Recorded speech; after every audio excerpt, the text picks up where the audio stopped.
Kemba concerns.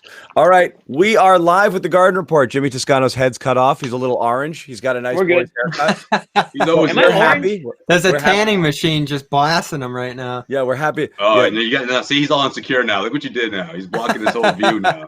Yeah, I'm trying to wipe the screen. Nick's always on me Trump, about the blurriness. Jimmy's Trump tan going. We're live with the Garden Report. Naturally. Trump tan. All natural. Officially, we believe we got big news. NBA season's underway. We had a lot of off-season fun, off-season editions of the Garden Report. A ton of stuff went down, obviously, and there's still a ton of things going on with the Celtics. But the season kind of sort of began, and it's on. I mean, they've announced upcoming opponents. We'll talk about that a little bit. Training camp, so to speak, a really, really short one. The team's reporting, they're practicing. We've got massive Celtics news.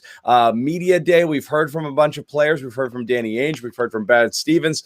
We are, however, going to begin with some breaking news. First, I want to tell people about our sponsor, Manscaped, 20% off free shipping with the code GARDEN20 at manscaped.com. 20% off free shipping with the code GARDEN20 at manscaped.com. Jimmy Toscano, Josue Pavon, Bobby Manning, and a little bit of breaking news. We'll just hit it right off the top. John Wall for Russell Westbrook. Blockbuster trade right out of the gate. Initial Crazy reactions on this before we get to the Celtics. Go. Nothing, guys? You guys had nothing about this one? Hey, we want to give you the lead off. You were loving it. Go. Oh, man, I love this trade. I love this big time because I want to see how John Wall can do in a new setting. And I also, of course, want to see if Russell Westbrook can actually put it together, of course. Last season was, I'm not going to call it a flat-out disaster, but let's call it what it was. It was a flat-out disaster. I mean, there's no other way to put it. I mean, Houston, they needed a change, and I think it was going to be really difficult for them, or at least I thought it was going to be difficult for them to find another team to take on Westbrook, at least this early. They found the Washington Wizards. I guess we should have seen this one coming, so to speak. But at the same time, if you're the Wizards, if you're the Rockets, John Wall, James Harden, can this happen? Are we going to see a replica of what we saw this past season, or are they going to be able to put it together? I don't know. What do you guys think? I love it. I like their chances. So I'm weary of the Rockets going into this season trying to go for it, because what are you going for? The 8th seed? I get you don't have your first round pick for a bunch of years now because of this disastrous Westbrook trade. Going to go down as one of the worst trades of all time, acquiring him for a bevy of first. I don't know what they're going for here. It's either them or the Warriors as the 8th seed, I guess, at the bottom of that conference. I say you just dump off all this talent. You don't want to just dump Harden. That you got to get the right trade for him, certainly. But getting Westbrook off like this and acquiring another first, they got 2 firsts from Portland for Robert Covington. They're off to a good start. They got Christian Wood, who's a great young player. DeMarcus Cousins is going to try to rebrand himself there. So I guess they start this season, try to get something from Wall, try to get something from Cousins, let Harden do his thing, and they'll be exciting again until they find that right trade for Harden. There's no rush on that. What's Wall's injury status right now? So he missed a year and a half with the right Achilles. now, is he expected? He's ready to go. Yep, he started training camp for the Wizards yesterday. Despite the bad player, I prefer Wall over Westbrook 10-1 here. I again, you don't know if he's a diminished version of himself, and he's got issues as well. I'm just so down on Westbrook. I have been for years. I just think he's a detriment to your team. It becomes the Russell Westbrook show. He only knows how to play one way. He's not good enough at other things to be a complementary player. He can't just spot up and shoot or do whatever. He has to have the ball. He has to attack. He has to take bad shots because that's the only way he knows how to play. I don't know what he does for any team. I think this is a kind of you take my star, I take your star. We'll see if the new scenery makes it better for both parties, but shoulder shrug, I don't know if it's going to work. Yeah, I feel that way too. I mean, Rockets got a first-round pick out of it. Whether or not it's going to be worth much, who knows? But, I mean, watching Russell Westbrook in the bubble, in the playoffs, I mean, if you guys watched that game, and I'm sure you did because we were all watching every bubble game, I mean, he was way out of sorts. I mean, I couldn't believe this guy was like the biggest liability on the court, turning the ball over left and right, couldn't even hit a free throw when it mattered. And it was just so obvious that he was overthinking or just wasn't comfortable out there. I don't know exactly why. So I wasn't surprised to see that he wanted a change of scenery. Too bad the way things kind of ended up for John Wall in Washington. It seemed like, obviously he had such a promising start to his career, and then injuries kind of took over. And I guess the tenure, his tenure there will probably be, seen as, what could have been sort of thing, because Yeah, it was his team. Now it's Bradley Beal's, Yeah, I mean, by default, I think Bradley Beal just took it over. I think that was easy because John Wall just couldn't stay on the court. So I'm pumped to see John Wall play again. I hope that he's healthy. I hope that he can, form a good, if Harden stays with the team, hopefully, they could form a nice 1-2 punch there. But yeah, the Rockets will be fun to watch to an extent, but they're the Rockets. They're destined to lose, in the playoffs like they always do. It doesn't really matter who they trade for. It's just how it's going to be. You just want to tackle him when he's on the court. He's impossible to watch. Anyway, we're just hit this because it's breaking news. It's not our intention to talk about it. We have a ton of stuff to talk about, Celtics related. I guess it's a coin flip to me between continuing to break down the Hayward situation or Kemba. Kemba's real. The Hayward situation continues to be intriguing to me, and obviously we're done with Hayward. He's in Charlotte. We're not done. There's a little bit of new news with the Hayward stuff. Not only are we not done, I'd be stunned if we don't spend the majority of the program on it. But yeah, right. Says the guy who's going to be saying the most Hayward stuff at some point in this show. It will come back to Hayward. It always does. Let's get into Kemba. We've got Kemba's more newsy, so we'll get into Kemba. I don't know how to. So I don't know what the vibe is out there with people. I don't want to be an alarmist or Mr. WebMD Google, WebMD doc at home, but you'll try. Kemba spoke today, and he's amazingly sunny and positive about everything. And he just talked about it it's a setback. Brad said the same thing. It's just strengthening. If the season was starting in January, we'd be fine. You guys might not even know about this. No big deal. That's not how I see this. We've got a guy who, once again, after a 4-month window in the bubble, before the bubble started, had issues as soon as he started playing basketball again. Now here we are as training camp's about to begin, and it's, he's not even close to playing basketball again. The knee is obviously a real issue. Brad Stevens said it on one of our podcasts on CLNS Media last week. He's not going to be ready. That was kind of a little precursor to this. Yeah. 12 weeks stem cell injection in the knee. Almost every kind of Twitter doctor out there, and Jess D, I talked to Doc Jess Flynn from Boston Sports Journal. She said the same thing. She's been saying it forever. This is an arthritic condition more likely than not. This stuff doesn't necessarily get better. You may be able to kind of fight it off a little bit, but my fear here is there's no guarantee this gets better ever. It might be, okay. Best case scenario, I think, is management over a period of time with him missing some games, minutes restrictions, X, Y, and Z, and you hope you get through a season, but he might have to sit a whole bunch of games. Worst case is he comes back and it's it still sucks. It hurts like hell. I can't play. That's bad. The most telling comment Danny Ainge had in the whole thing, guys, was asked about whether this is a long-term concern. He said, this year is going to determine a lot of that. That's terrifying from Danny Ainge, who's normally going to say, it's totally nothing, rub some dirt on it, he'll be back out there in 2 weeks. So around the horn, Josue, your thoughts here, just on hearing the news and your level of concern with Kemba. No, you just nailed it with the Danny Ainge quote, because I thought that stood out as well, because I think it's really telling. I think it was really honest of Danny to say, let's face it, it's not going to get any better. That's exactly what this injection is. It's to boil it down, it's how is Kemba going to live with this now? How can you manage this pain?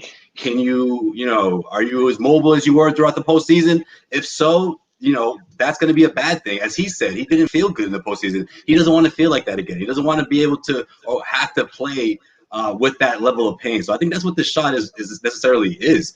Can Kemba live with this? How can he manage this pain? The next 8 to 12 weeks, I think, is going to be, that's the goal. How can Kemba be most comfortable with this pain? And then let's just shoot for it through the end of the season, go through the postseason, and let's stretch it out. But at the same time, though, a limited Kemba. I don't think you see a full-strength Kemba out there. Second night of back-to-backs, those type of stretches, forget it. That's out of the question for the Celtics team. This team is going for it. They're still going for it. If they weren't going for it, Kemba Walker would have been going through surgery, or they would have been taking another road, another step here. They're going for it here, guys. Well, I think a lot of this has to do also with how he's going to respond and how the team's going to look like without him. How strong can this team be? That first month of the season without Kemba Walker. They can be solid. They can be solid without him. They've done it before. They plug in pieces. I don't want to get into that yet because we're going to get into that. I'm just saying. Yeah, we'll get into that later. But if I start talking about friggin' who's backing them up right now, I'm going to get too depressed to finish the hour. What stuck out to me today? Let's save that for the end. Let me ask you, Bobby, just because you were on the chat today, what did you get off of it? Did you feel any better listening to him talking today? Yeah, the key thing for me is he's going to take his time. Of course you did. I remember in the bubble. Unbelievable. He was it's a totally different Kemba yesterday. Sure, there was cheery optimism, as you say, John, but the biggest difference I saw between the bubble and today, he is going to take his time. He's not pushing to get back. He said he's excited to relax, take it easy, and that's what the break was before the bubble, by the way. But okay. Well, I'm just saying, when he gets back from the bubble, that's he's like, what that was for, and it didn't work. It was 4 months. Yeah, did you forget the months that we had between games? 4 months. Well, it's pretty clear that he was doing something during that time that must have aggravated it, got it flaring up again, some amount of training. No, but and this is what helped him. This is what I'm talking about. He was pushing to get back when the bubble comes up, and then they're taking him out of playoff games, trying to minimize those minutes, and he looked frustrated. Now he's willing to take the time. He's willing to do what it takes to get back out there. Okay. I thought there was some level of frustration in the bubble over the summer. Go ahead. Okay, so everything is awesome, and Bobby's pumped. I'm just saying he's buying into the approach now. Yeah, Bobby's pumped because Kemba Walker's gonna take his time, and he's gonna slowly come back. And we're gonna be talking about when's Kemba Walker gonna be play for the Celtics. It's gonna be February. We're still gonna be talking about it. This is what the Celtics do with injuries. They kind of string you along. They don't kind of tell you exactly what's going on. You can. Well, let me ask you this, Jimmy. Did it work or not in the bubble? Did the plan work or not? No, it didn't work. It worked. He was back to playing at a good level in the postseason. Bobby, are you serious right now? I mean, after he was scoring 20 points, he killed Philly, had a good series against Toronto overall. It tapered out at the end, but they got him back to playing at a high level. People were dogging him against the Raptors, and people were dogging him against against the Heat. He had a good series against. We're overstating how good he was in the playoffs in the bubble. I think he was fine, and then he was. He was fine, we and all then it was said not so good. Yeah, we all said it doesn't look like Kemba out there. Something even when he was efficient, he was 1-on, 1-off. He had a game where he took 7 shots. He wasn't even getting involved, and then another where the series he played well. He was 1-on, 1-off. It wasn't consistent there, and then he was just. His efficiency went out the window. He couldn't do anything he normally does. Yeah. And that's exactly what they leaned on, especially in the fourth quarter. We'll get more into this later because I know we're going to talk about how this team is going to, try to survive without him. But that's a huge loss, and I think that's when his play was most magnified throughout the postseason. Was in the fourth quarter when they really needed those buckets. He wasn't there. It was a couple of turnovers. Defensively, he just wasn't himself.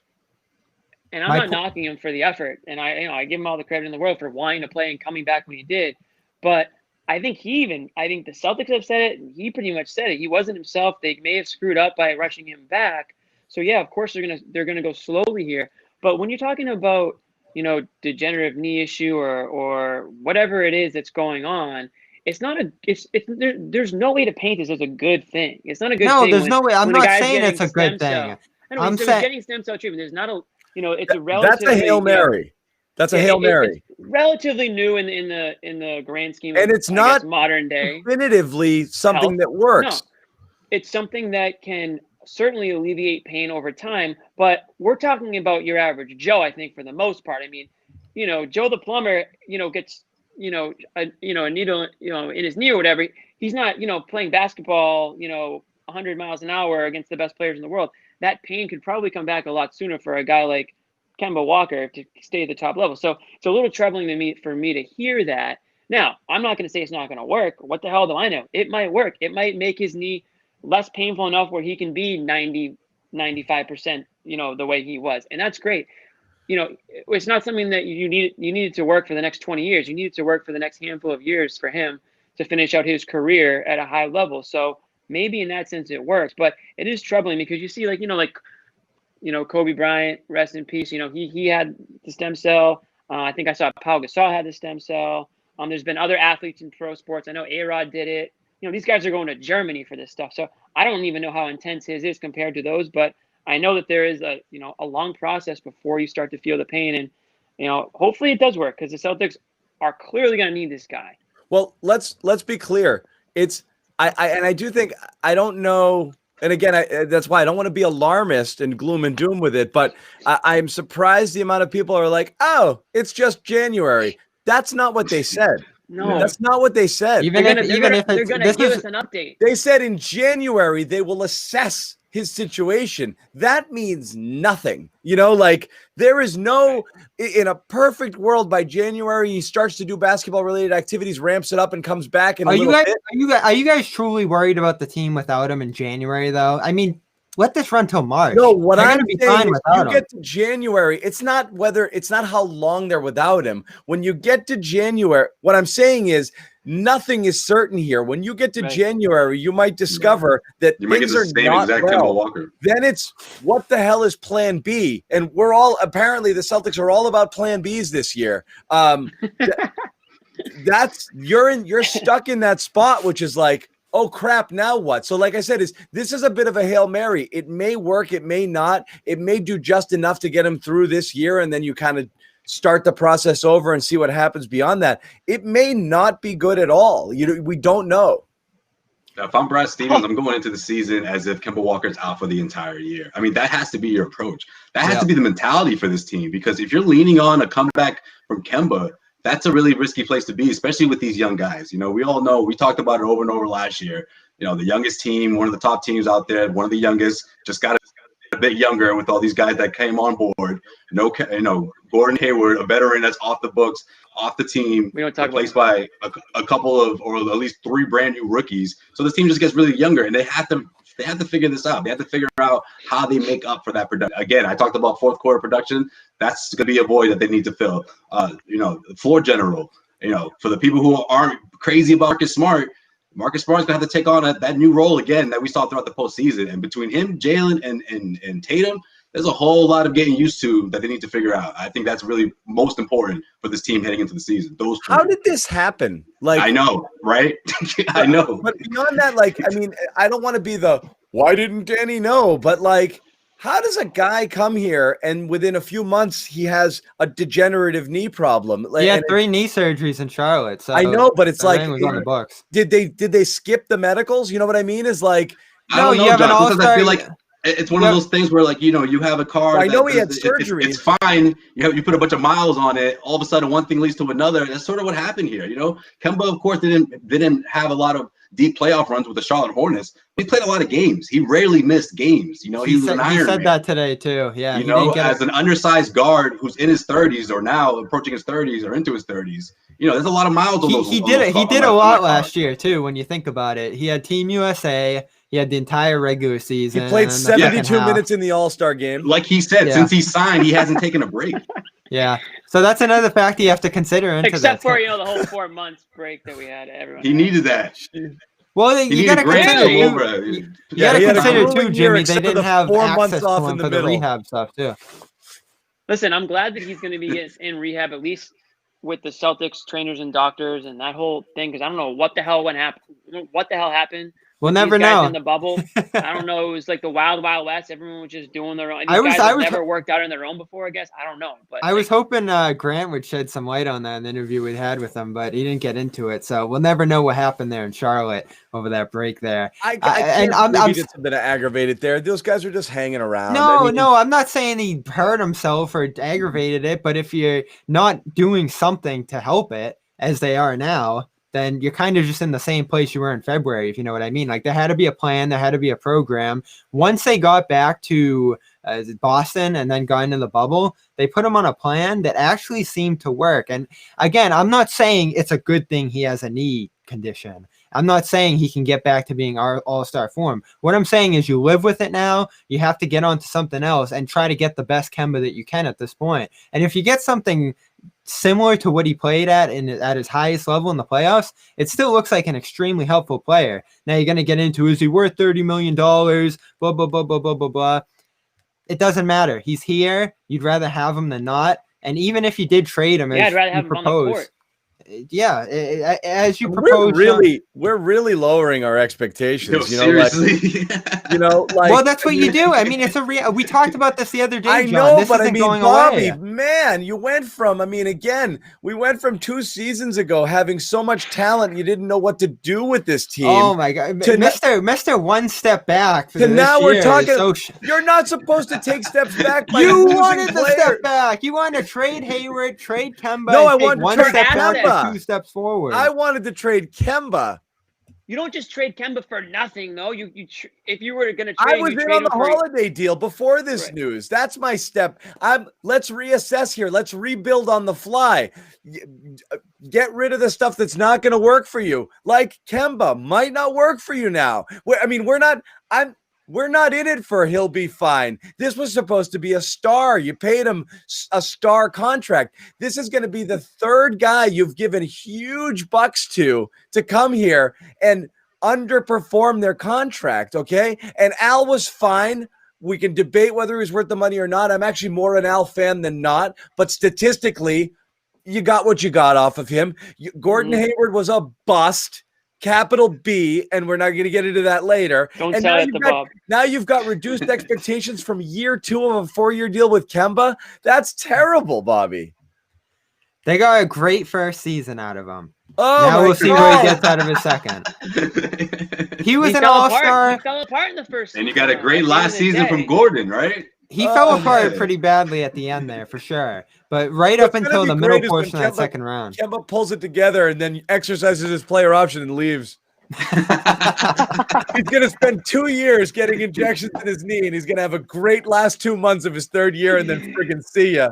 He's going to have the healthiest knees in the NBA just in $30 million. Agency. He's going to go get $30 million somewhere else. Well, it seems now if he gets in the right free agency class, he'll get it even if he has knee issues, the way Hayward went. I don't know. This isn't a great situation. I'm just saying they're in a good place to make it work. Oh, you think? And we'll get into You're that. in a good place? They're in a good place to make it work. Place, Bobby. No, I'm saying they're in a good place to make it work. Oh my God. I saw a reputable member of the Celtics media today suggest Jeff Teague and Grant Williams start for this team. What are we doing here? If that's one of them will have to. If that's on the table, we're not in a good place, Bobby. You still have Jason Tatum and Jaylen Brown. But how many teams in the NBA can say that? 10 minutes but Bobby, ago. come on. Yeah, Bobby, I'm with John on this one, you Bobby. also had Hayward and Kemba Walker. I've been waving the Jaylen and Tatum flag this whole time. I'm with you in that sense. But without Kemba, this is a very different team. And this is a very slightly above average team. Things can get dark. And Celtics fans hate that. You can go down the line in the East. You can go down the line in the hate East. it. Yeah. And the Celtics We're talking about January, guys. We're talking about January if Kemba comes back and is at least the version we saw in the early parts of the bubble. That is not a certainty. It's not out of the possibility. But I know, but right now you've gone from a team that was a win away, of a couple games away from into the finals, even with some injury issues. And now you've just taken away 2 stars. Like, that's bad. It's hard. Hashtag bad. And added not added anything to replace those guys. Again, we're talking about you've replaced Cantor with Tristan Thompson. We're not going to talk about Thompson as an upgrade that's going to offset the losses of Hayward and Kemba. If Kemba comes back again and he's close to himself, it's less of an issue. But right now, the unknown is what's scary. Wait, John, didn't you hear Thompson won the Celtics the offseason? We got to move on from Kemba. We got a lot of other things. That was plan A, right, guys? That's what the Celtics had all along. Okay. If you want to do it, we'll do it. If not, then let's move on. We'll move on. So, Gordon Hayward, we want to talk about this again. Even though Bobby doesn't. Okay. Over the week, we've had a text. I'd rather talk about Thompson. Some things were said. there's nothing. We can't take that back anymore. But it got definitely heated and spirited, and that's that. Feelings were hurt. There's been a lot of debate about how the Gordon situation went hurt down. feelings here. You put it pride to the side. Yeah. So it sounds like a bumper sticker. I know. It's the Celtics motto. So basically, we've been debating how it went down. I think there's a little bit more clarity after hearing from Danny Ainge, who spoke to the media a couple days ago. Gordon Hayward as well on the same day talked about things. One thing became perfectly clear. Gordon didn't want to be Hayward here. Hates the Celtics. Gordon Hayward didn't want to be in Boston, and Danny knew it. And no matter what, even though it was, and we were right in saying Plan A should have been Hayward, they tried. He wanted nothing to do with it. So then it is what it is. And I think whether it's the city, it seemed to be mainly the fit. He wants to be the man again. Didn't want to be fourth fiddle. That's what happens. You pack a team with too many stars. Somebody's going to get a little, Jesus. It happened to Ray Allen 10 seconds into year one of 2008, but he played his role out. But he definitely didn't love being third fiddle to KG and Pierce. But he went through it, and then he left. I mean, whatever. But well, he didn't leave like a year later. No. He did his. I mean, he went into it knowing that, But everybody's got that because you're used to being the man, then you're not the man. And not only was he not the man, he was. Each year he became less and less of the man. Like, now Tatum's good, so you got to take fewer shots. So he left. Where we're back to was he going to wait on Charlotte the whole time, or was there something that could have been done with Indiana? And that's where he would have wanted to go. So I do want to point out a couple of things here. Just the quotes that were out there. One thing that Gordon Hayward said that stuck out to me was just talking about it, this and that. And then he's like, I looked at my agent and I said, let's just do this Charlotte thing.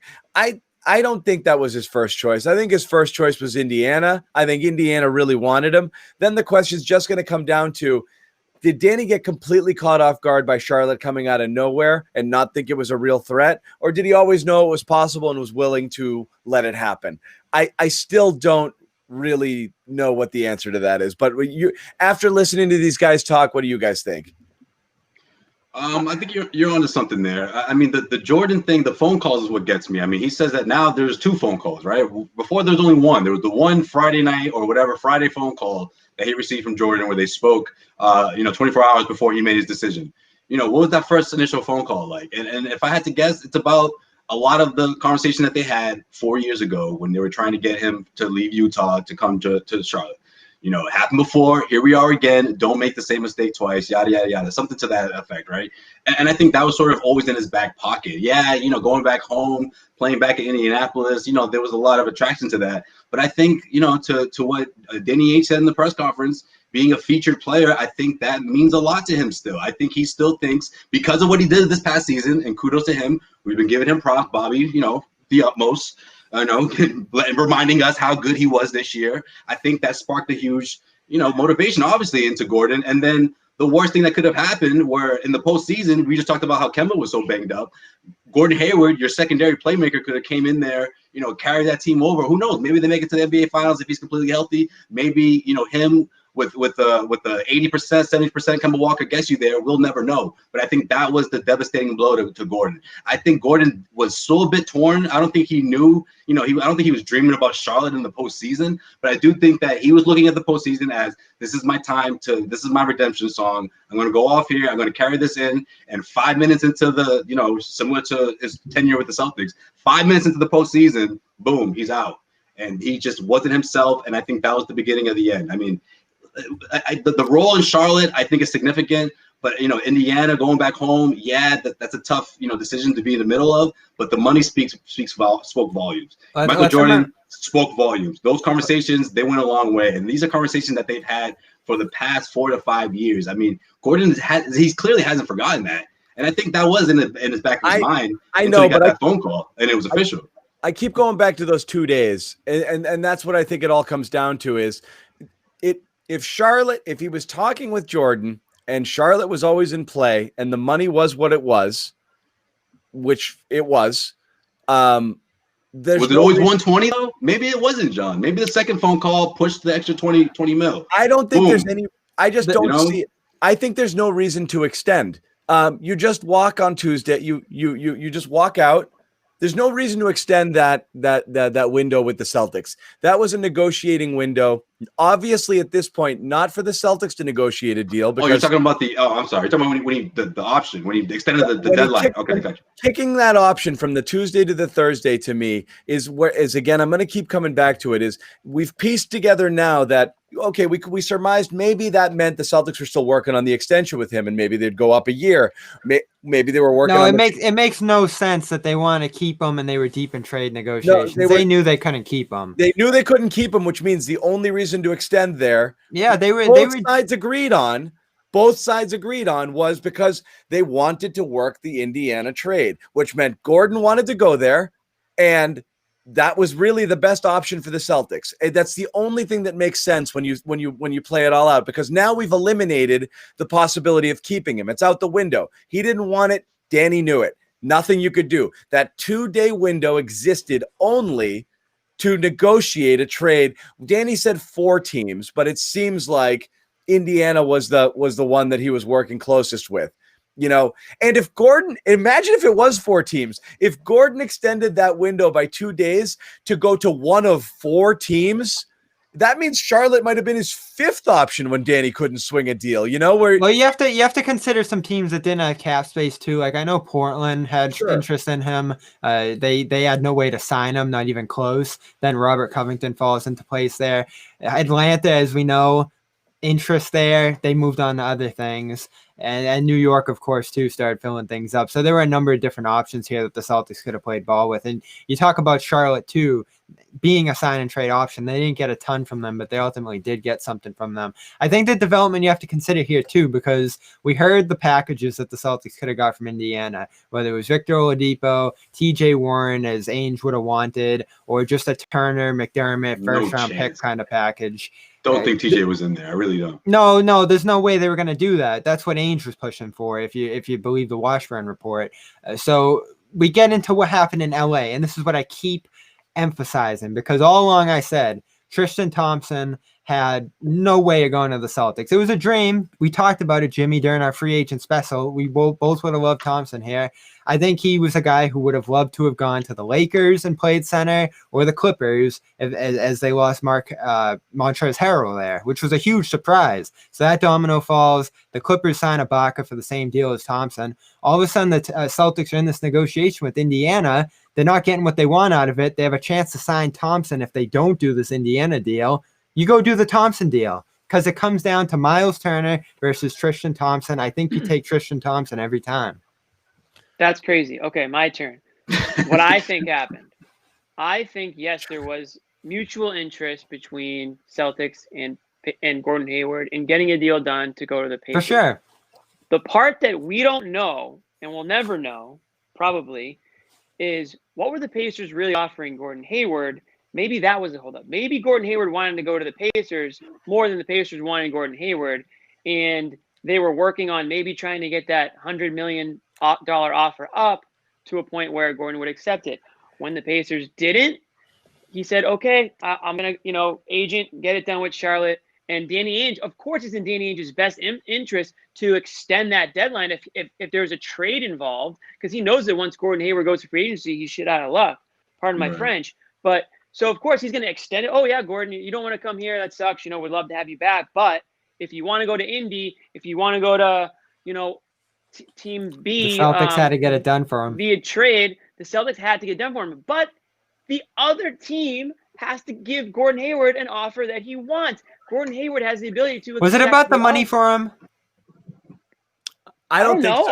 I think so. I think it was partly. I mean, he took I don't think so. 120. It was $30 million. Yeah, I mean, but that's why I wouldn't be surprised if Jordan just.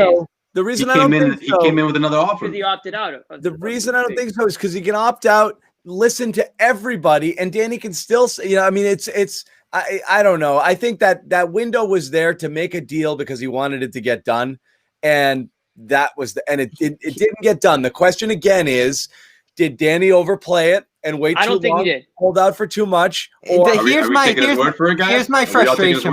Here's my frustration with that notion. You just do anything with them. Just take whatever Indiana wants to give you. Just take it because it's something.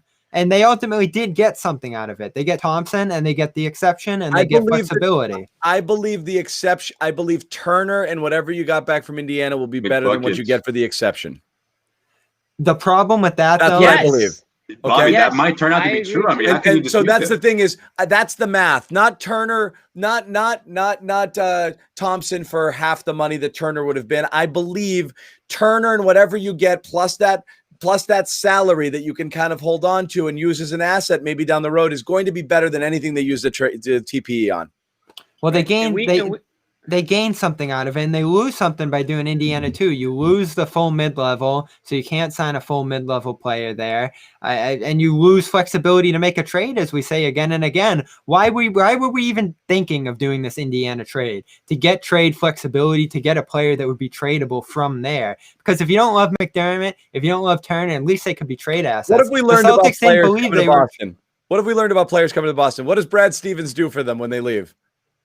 He gets them paid. Fat contracts. He gets them paid. Yeah, but then they don't play the same that they, you don't see the same player you saw in Boston though. That's the one thing. Miles Turner's ceiling minus Bane. Miles Turner is an imperfect player, and he might have been shit here. We don't know. His ceiling wouldn't have been. His ceiling is shit in Indy. 10 times higher than Tristan Thompson or I believe most people we might be able to bring in, because realistically, I think that TP is going to be split into two instead of one. And Danny Ainge pretty much said that. He said, we're going to use it for depth coming off the bench. So I think Danny just hated the fact that he had that $19 million price tag on it. I just think he just didn't think he was that worth much money. I know, I agree, especially in the 3 years. It brings you into the tax off. Sure. 17 and a half a year for Miles Turner. 24-year-old, 6'11". It's through 2023 though. With a shooting touch. 6'11", can shoot all over the floor. Blocks 1 year. I'm not saying he's like your defensive player of the year, but he is a presence on the defensive end, and he's developing. I'm not saying his outside shot is there. His 3-point shot certainly isn't there. I think it was like 34% last year or whatnot. But the fact that he even has one and that he can develop one moving forward, that should pique your interest if you're a Celtics fan. So for all the Celtics fans who are just automatically dogging Miles Turner just because the Celtics didn't trade for him, all we have to go off is what he is now, Jimmy. Shame on you guys because you're just drinking the green Kool-Aid and you don't have your own freaking personal own thought in your head. Can't you do your own research? Jimmy, right now, this year would have actually helped the Celtics be a better team this year. You want to Let me ask you this, Jimmy. He doesn't help you. What? Who's helping you more this year, Tristan Thompson or Miles Turner? I don't know that you can definitively. Yeah, how do you know the answer to that question? Because I know Tristan Thompson's a better player right now. Guys, Thompson is fine. I just don't. Here's the thing. He's already hit his ceiling, Bobby. I get that people. He just had the best year of his career. I get that people are like, why are you guys talking about Turner so much? And he's the next coming and this and that. Tristan Thompson is more likely than not gonna be like 6 and 6, 6 and 7 here. That's playing 18 to 22 minutes a game. Well, John, I think it's ridiculous to think that he's fine. He's fine. He'll help. I think it's ridiculous to think the Celtics didn't want Miles Turner. Like, let's be honest. Let's not kid ourselves. What do you think? What do you think was the beginning of the conversation when these two teams spoke? I mean, it was about Miles Turner. I think where the talks fell apart were the other pieces. Whether it was McDermott, whether it was 3 players that the Celtics wanted no part of. Danny said, "Look, I'm not taking on these 3 contracts just for one, or the one guy who maybe I'm not." Over the top in love with, but I do think this guy can be a piece in this. The reason I don't think you can say that about Turner. Miles Turner will fill a void on this team. I don't think that's up for debate. He'll do it better. I would like to believe that if Danny Ainge had the opportunity to make the trade, Turner and McDermott, I don't think McDermott's contract is. First of all, it's not like his albatross contract. Everyone's like McDermott. Oh my God, it's a run. He's in the last year of it's like $7 million deal. Take him and leave him. Whatever. He's in the deal. I would like to believe Danny Ainge would have made that deal, and because if you brought Brad Stevens here to be, the basketball whisperer and develop these guys, and I mean, you saw what he did to Evan Turner, you've seen what he did with some of these other players. You're just gonna say, oh, Miles Turner stinks. Look at like this highlight reel of a game where he played poorly in Indiana. You don't see like the potential for a guy like that, then you're not like thinking anything other than like the numbers that you're just looking at in front of you. Yeah, Bobby, you forwarded that article around today. In Indiana, they're viewing him as like a big two. You know, like I think like Danny sees a guy like Turner and drools over him. Like I agree. This 6'11" guy who can stretch the floor and he led the league in blocks. Like when Celtics have ever had someone like that? And develop his shot and this and that. I don't know what he turns into, but this is the type of guy that like Danny's falling over himself to get normally. You know, so like. I know he hasn't been everything everybody hoped there. I don't know. I don't believe that it's an untradeable contract either. He's making $17.5 million for the next few years. He's going to enter. His contract's going to expire in the prime of his career, like years wise. It's going to be like 27. Like you're going to tell me that like teams aren't going to sign this guy? I mean, come on. I mean, I don't believe that one bit. I think the Celtics would have traded for Miles Turner if the opportunity arose. What I think is that maybe Indiana wasn't offering Gordon Hayward as much money as he was looking for.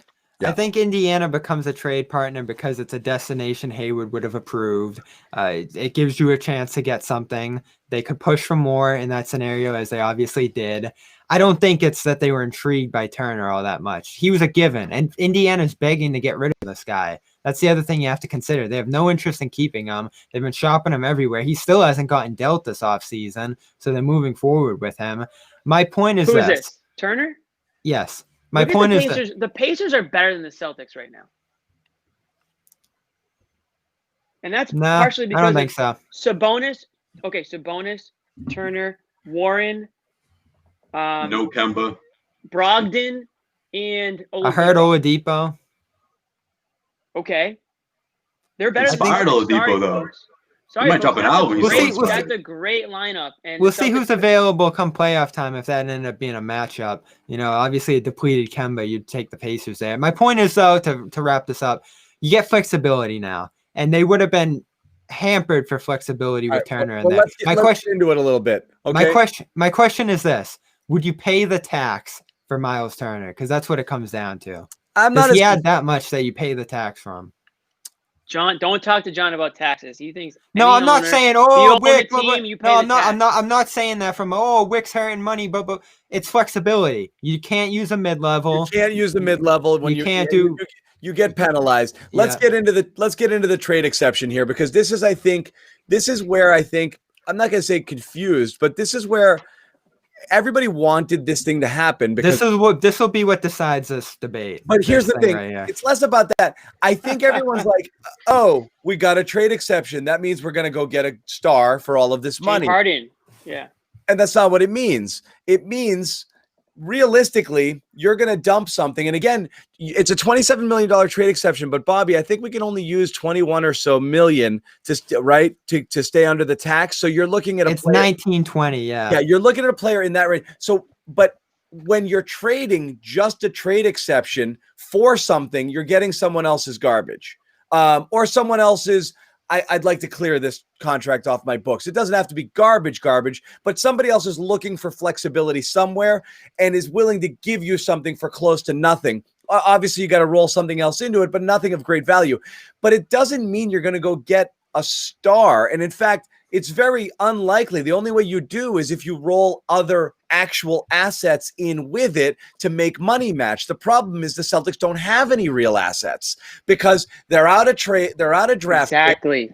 And at this point, everybody they need. You're not trading Jaylen Brown. They don't have tradable assets. You don't have a tradable asset anymore. So you really only have this money to play with, and low draft and nothing else in the future, your own draft picks. And that's it. So let me get this straight. To acquire a player that's probably filler at this point. And that's what it gets you. I can't believe it. Exactly. So here comes the John 180 again.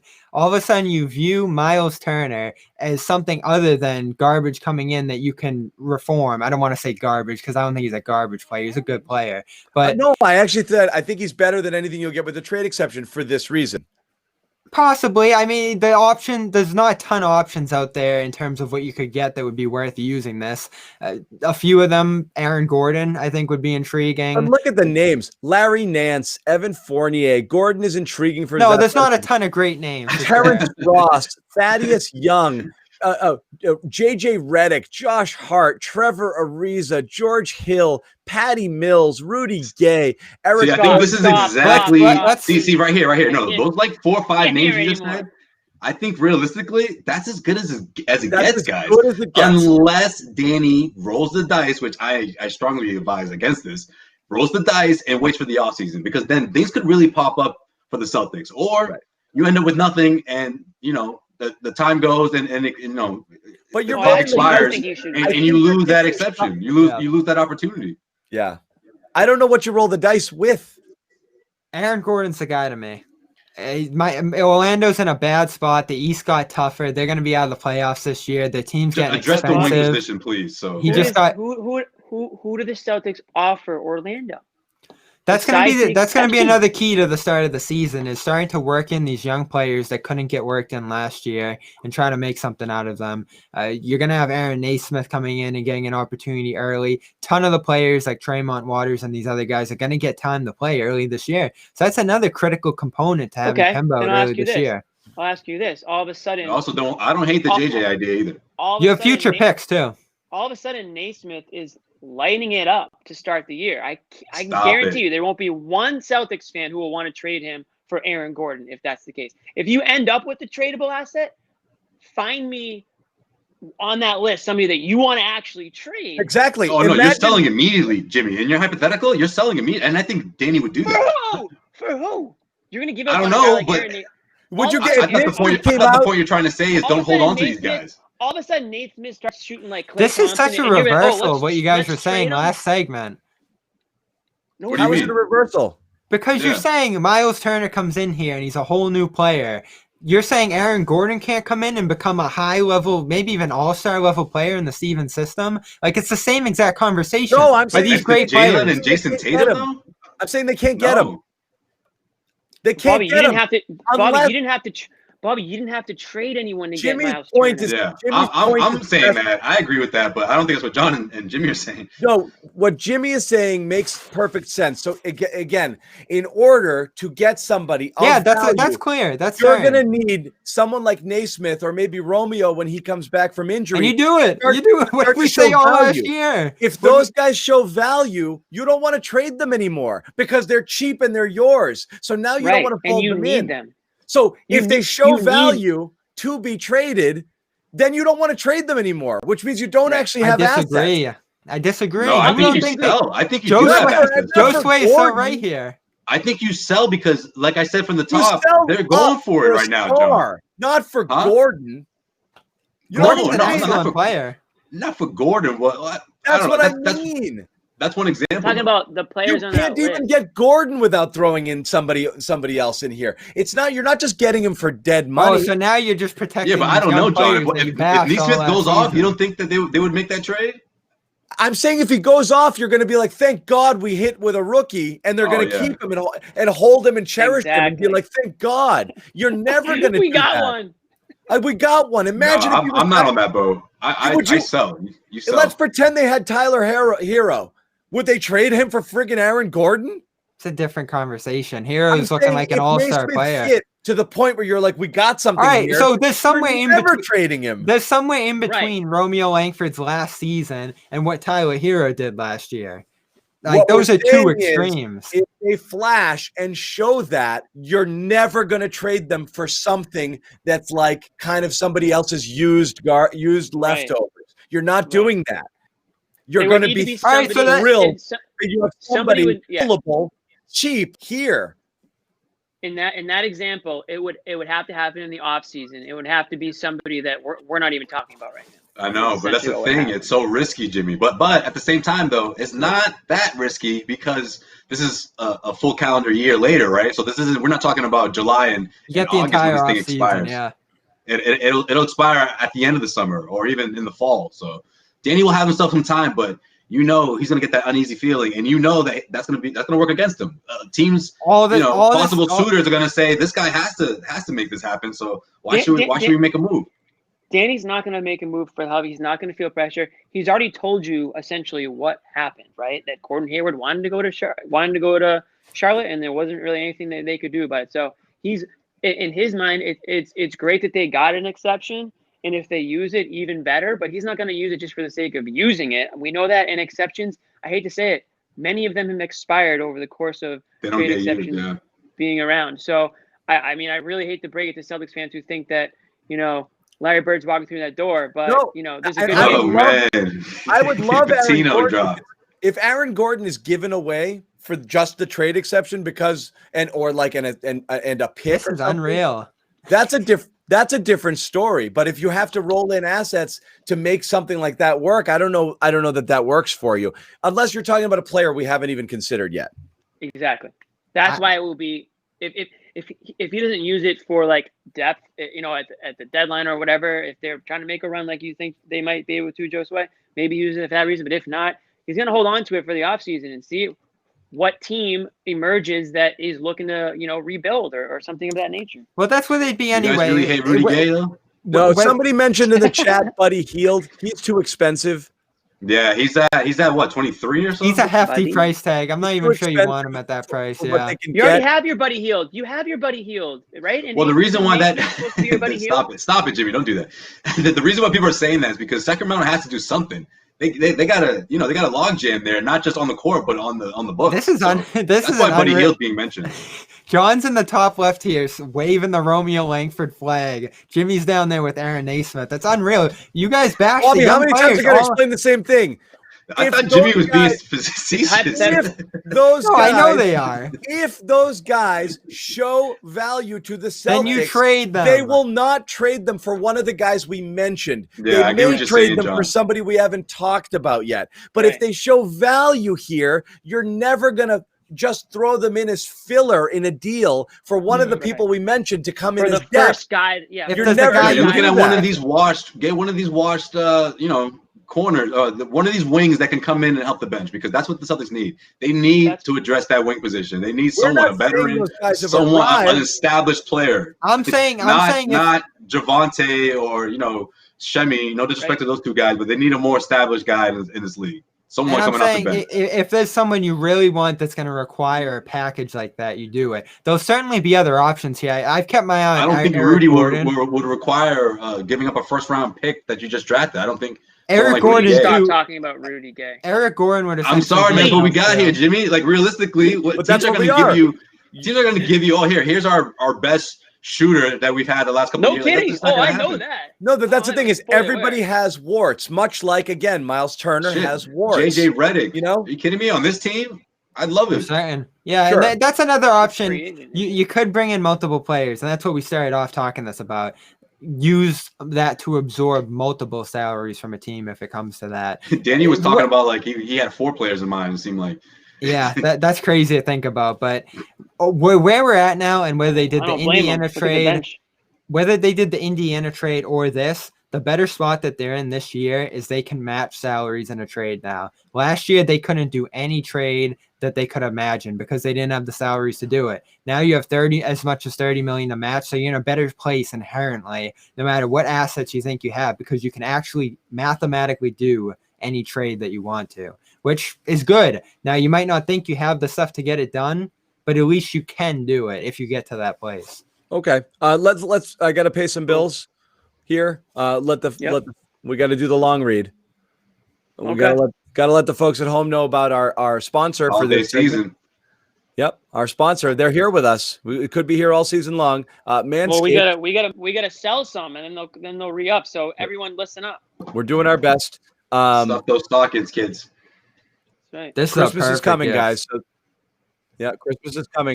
Here to remind you, take your biggest grooming and hygiene needs from head to toe with the all-in-one Manscaped Performance Package Kit. Okay, so for your most aggressive hair below the waist, Lawnmower 3.0 trimmer is a must.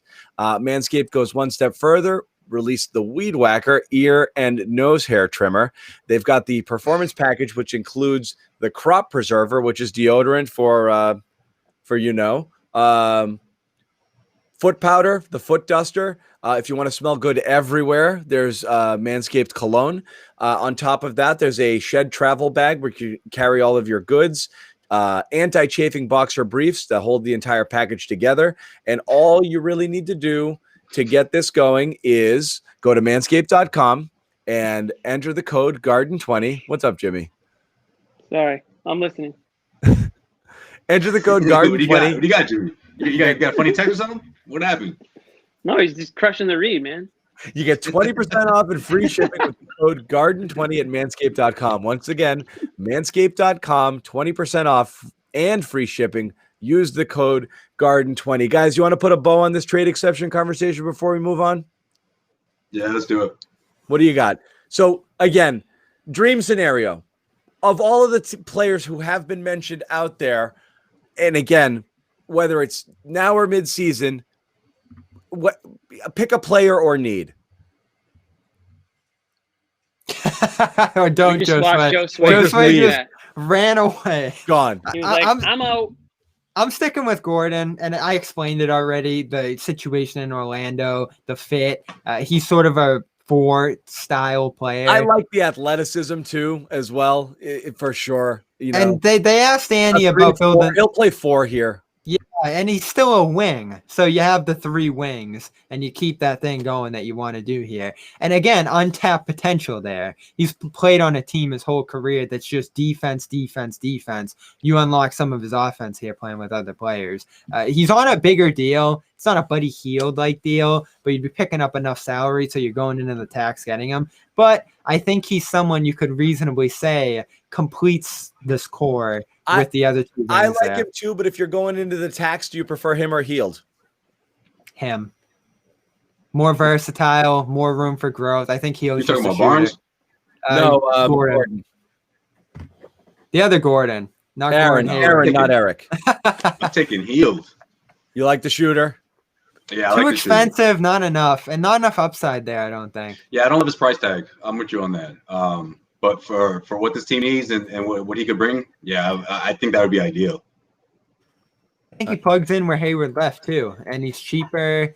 There's upside there. He's had a little bit of an injury history, which is concerning, but again, you get what you get with this. Are there any other big names in that tier, Bob? That's kind of where we're at when you're looking at the money available. Gordon's right at that number. I don't think you're going into the tax. He's 18-1 with 2 years remaining. Okay. And it's going down, which is good too. That's not terrible. It's just a matter of whether or not you need. I think the price here is very high. He's by far.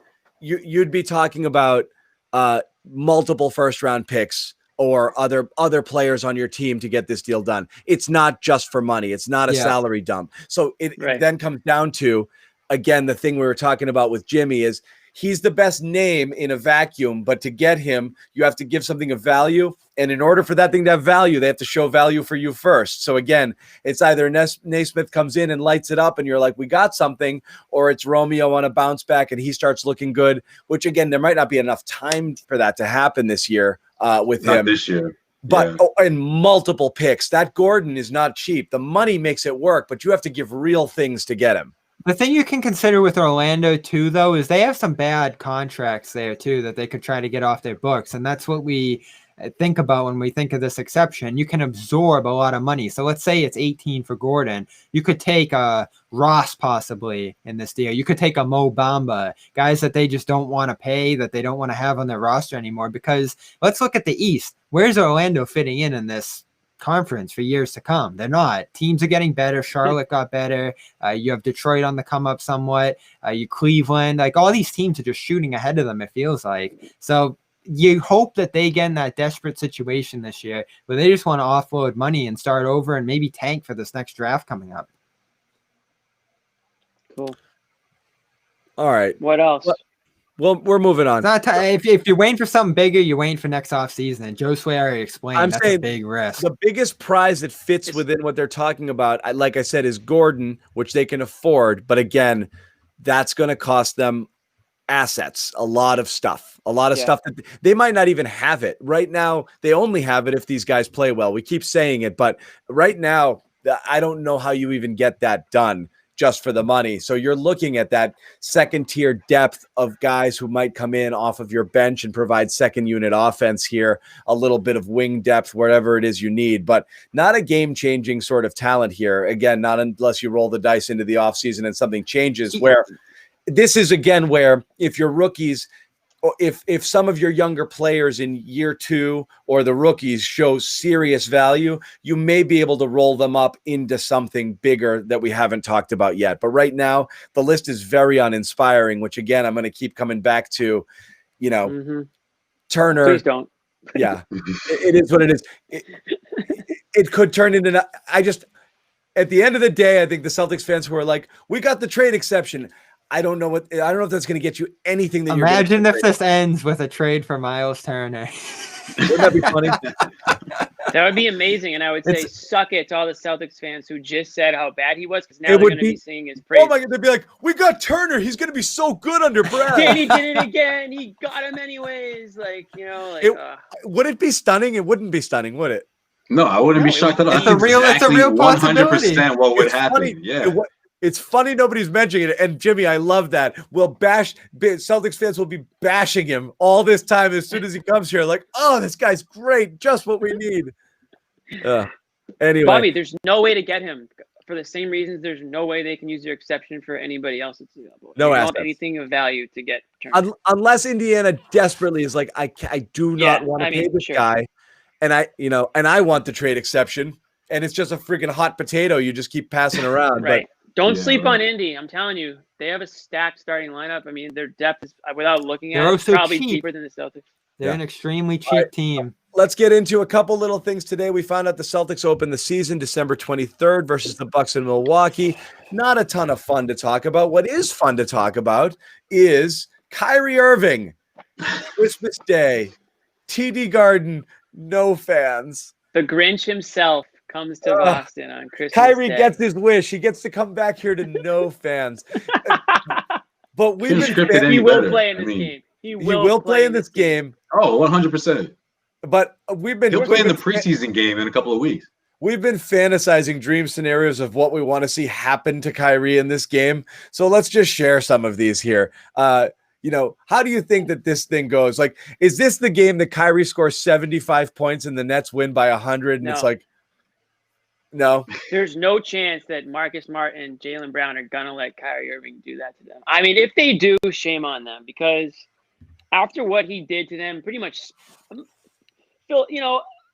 everything but just spit in their faces, essentially, basically told them they were trash, wrote them off, like talked down to them, talked to the media basically about them to their, while they're sitting in the freaking chair in the locker room. Like, I mean, the whole saga with Kyrie here was so embarrassing that if you're Jaylen Brown and Marcus Smart and those guys, you have so much pride where you that is a game that you just cannot wait. You're not going to sleep much on Christmas. It's not because you're thinking about Santa Claus coming that night. You're thinking about showing up and just giving everything you have to just shut Kyrie Irving down. And if Jaylen Brown doesn't dunk all over Kyrie Irving on Christmas Day, then Christmas is ruined. Kyrie's gonna get Jaylen Brown up in the air so many times. He's gonna ask Brad to guard him one-on-one. 4 fouls in the first 2 minutes, trying to friggin' Jaylen's gonna have to cover the 3-pointer into the rafters. He's gonna Jaylen can't stay on his feet. Kyrie is just gonna friggin' have him on a string. Hey, let's remember that Kyrie is the second best player on that team. Kevin Durant is back, and Kyrie that.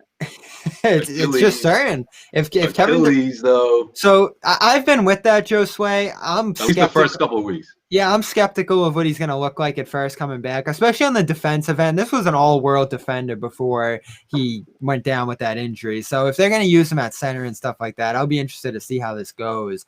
But offensively, everything you hear about who he's been working out with in the offseason and all that stuff is that he's as good as ever. He's been lights out. So this guy's going to be a problem. And Brown, you know what else Brown's going to have to be on him. You know what else happens in the offseason? Ben Simmons hits a bunch of threes and we all freak out, okay? I don't give a crap about offseason workouts, okay? That doesn't mean anything. Hey, I'm just saying There's more Achilles, going on Thomas here looking than pretty Kyrie. good. Achilles Looking is pretty good, John. absolute killer injury for basketball players. So this team, all right. So say Durant's out of the fold and not himself, has a whole year, like a 19 Hayward year. This team's useless. I mean, they've been a 7 or 8 seed for all those years with the scrappy young guys. Kyrie has never proven to move the needle much on his team above like a 4 or 5 seed. This is going to be the most fun team to root for. I mean, root against. So yeah, this team is dictated by Kevin Durant. Now This is going to be the biggest dumpster fire. Is there a more unlikable? Maybe I'm biased here, but is there a more unlikable 1-2 combination in the NBA than right now? and Kyrie? I mean, after Westbrook just got traded. Westbrook just got traded. Yeah, exactly. The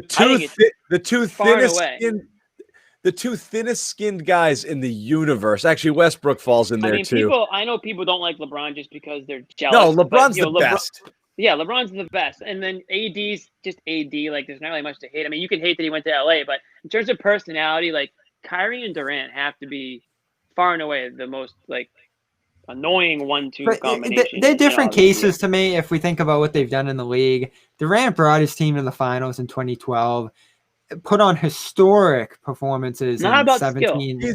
He's just a thin-skinned friggin' whiner. He's I'm not knocking their skill. I mean, let's be honest, Bobby. He went over there with the Warriors, got 2 championships, and I still don't think they like the dude. Kevin Durant, probably for sure. I'm one saying of he these moves the commenters needle right though. now.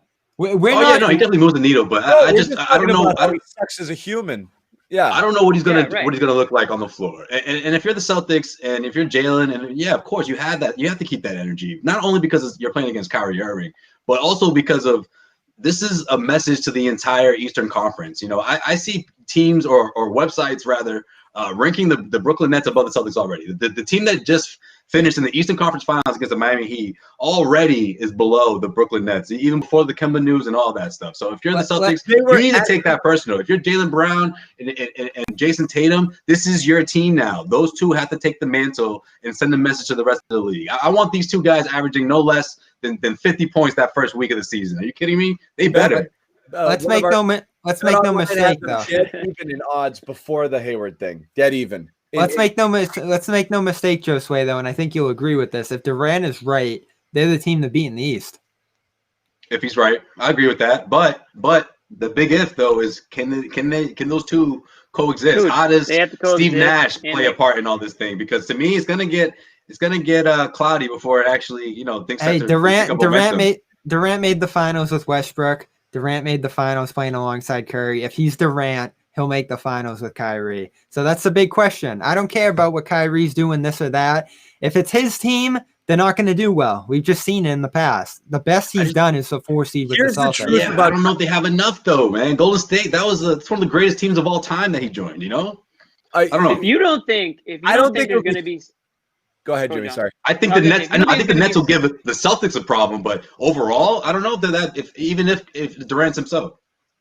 There's going to be serious growing pains in his Nets team because Kyrie hasn't shown me anything about being a leader yet in the NBA. He was the first option last year. The Nets don't even want Kyrie. Kyrie is there because of Durant. Because he came with Durant.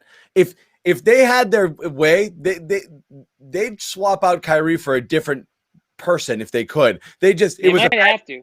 It was a package deal. You guys remember that awkward week and a half where it was reported that maybe Durant wasn't going to go? All of a sudden, Brooklyn's considering trading Kyrie. It was like a week long. Wait a minute. Whoa, we didn't sign up for this. Yeah. Where's Kevin? What are you talking about? That was it. Yeah. I can't wait for it to all unfold because it's going to be something. And I'll say this. It's the best soap opera in sports, guys. The NBA. I think it's so simple. It's going to come down to what happens on the court.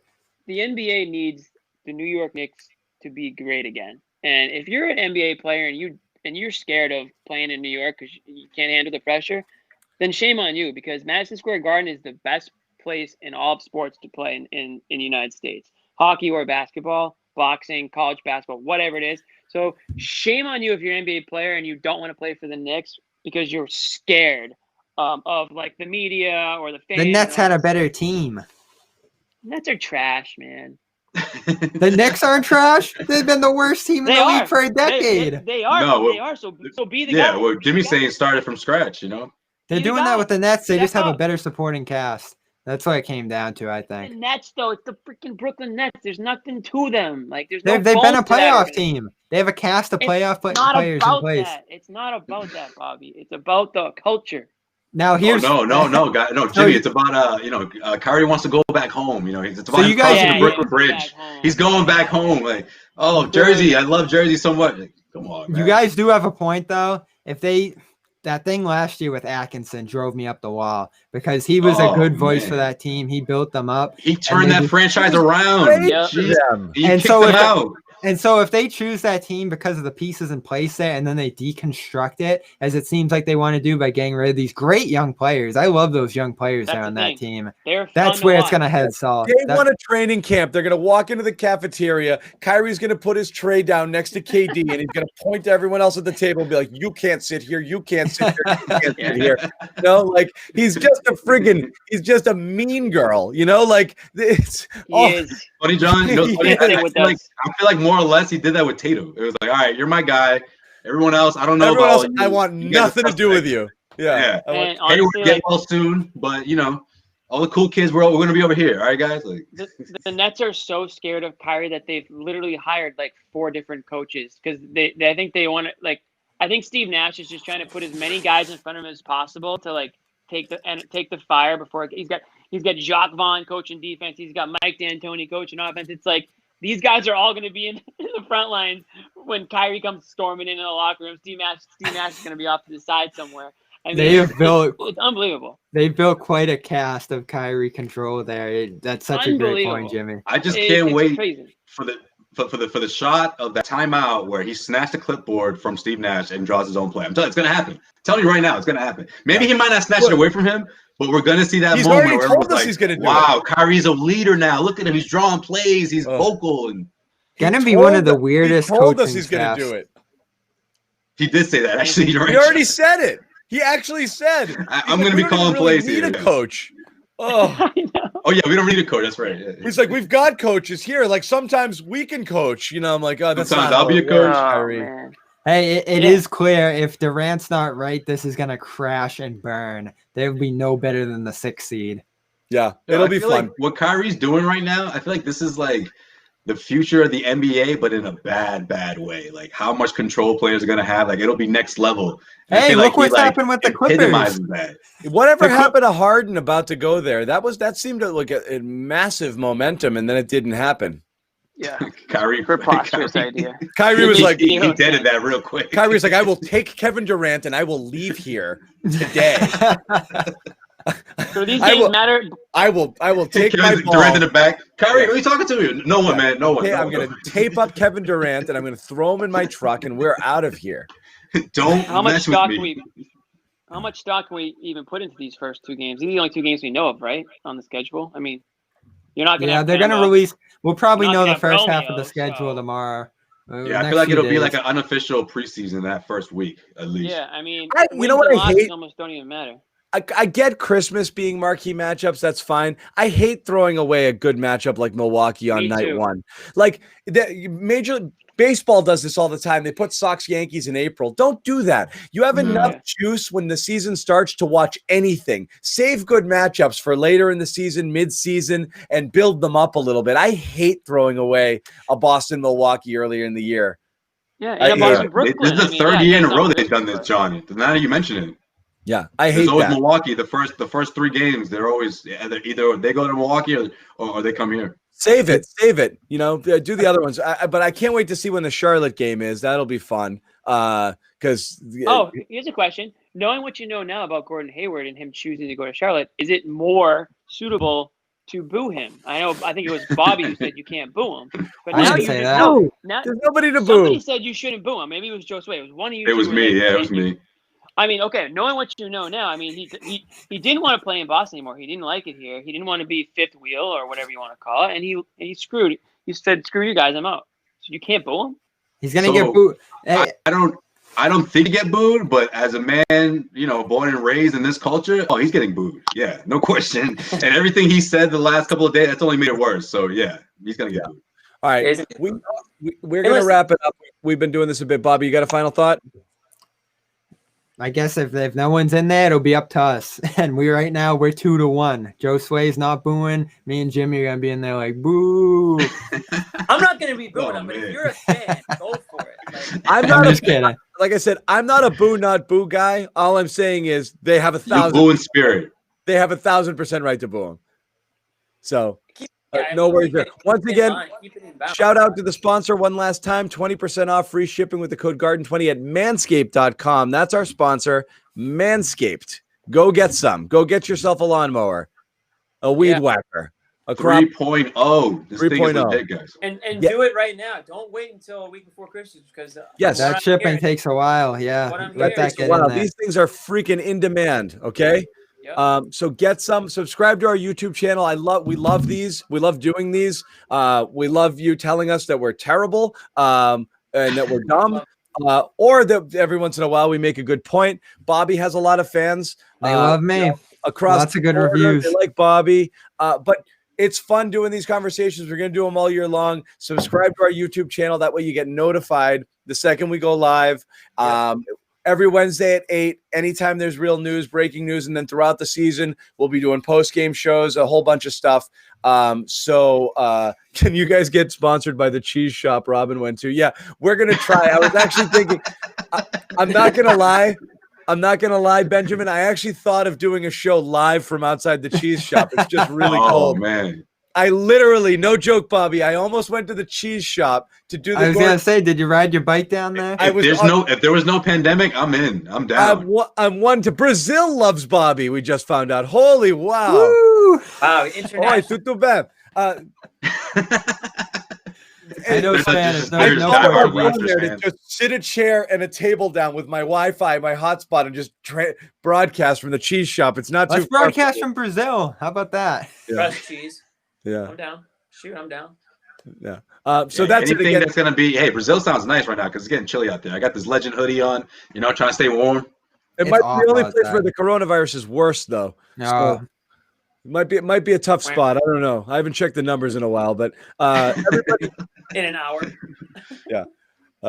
So again, thank you everybody. Josue Pavon, heavy.com, Jimmy Toscano, Bobby Manning, CLNS Media, and Celtics. Subscribe, guys. Subscribe. We got games in 2 weeks. Can't wait. Right. I mean, it's only gonna get it's gonna get hot and heavy here. Gonna get crazy, G. It's gonna get crazy. We'll have some preseason action. We'll get to see at least You got to turn this way.